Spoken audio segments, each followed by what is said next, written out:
Welcome to 365 Christian Men, where every day we aim to inspire and encourage with real-life stories about men. January 7th, Gus Patterson.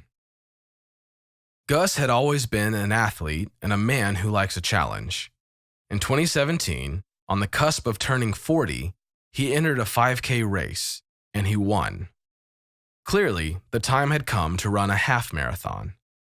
Gus was all in. The training schedule was intense, and that's how he liked it.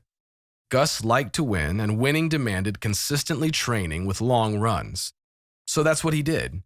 Even if he had to run after he put the kids to bed, Gus was dedicated to the process. He never made excuses. He just did what it took to win. That's where today's story begins. Run to win or live to build others up. Choose the better thing. For their 17th anniversary, Gus and Ruby wanted to do something together, and running a half marathon together would be ideal.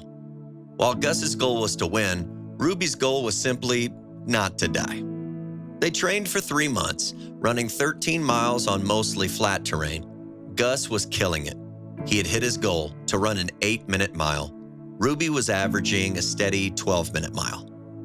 Race day was cool, the trail mostly shaded, and Gus was ready to run the race of his life.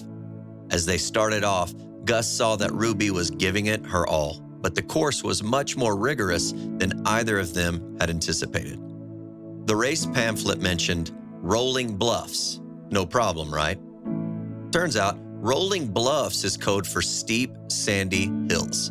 It was much harder than the flat terrain they'd practiced on. Gus was fine with it, but it was clobbering Ruby. He kept looking back. She was really struggling back there, but he needed to press on. This was his race. But he couldn't abandon her, so he slowed down and hung back and stayed with her until they got to the first water station at the 5-mile mark. He would make sure she was strong enough to handle the other 8 miles on her own. With 8 miles left, he'd be able to make up the time. Ruby said she knew how important winning this race was for him, and he should just go ahead. She would wait for him at the aid station.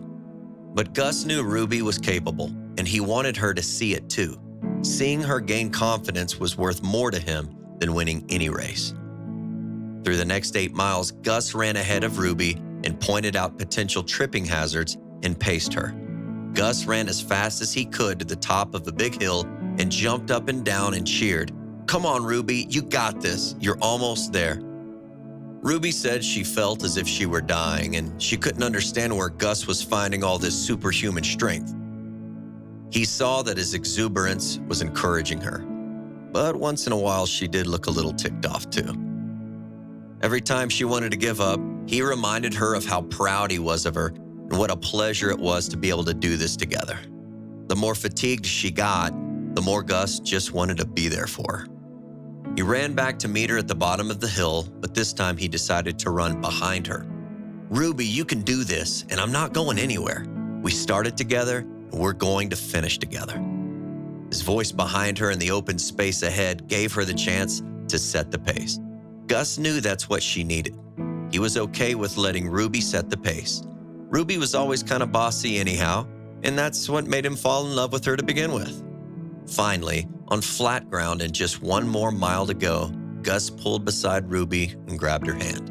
But Ruby told Gus, "Finish strong, you go on, I can't run anymore." And Gus, with all the patience in the world, held her hand tighter and said, "Together, Ruby, we finish together."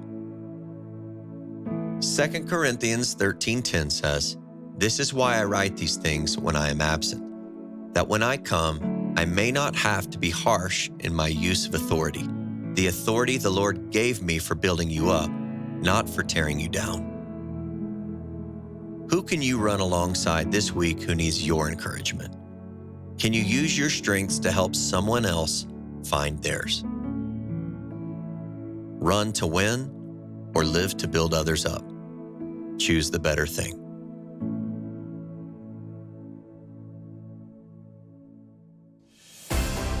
Thank you for listening to today's story.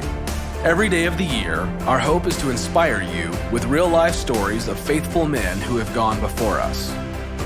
Hebrews 12:1 says, "Therefore, since we are surrounded by so great a cloud of witnesses, let us lay aside every weight and the sin that so easily ensnares us. Let us run with endurance the race that is set before us." Join us tomorrow for another story at 365christianmen.com.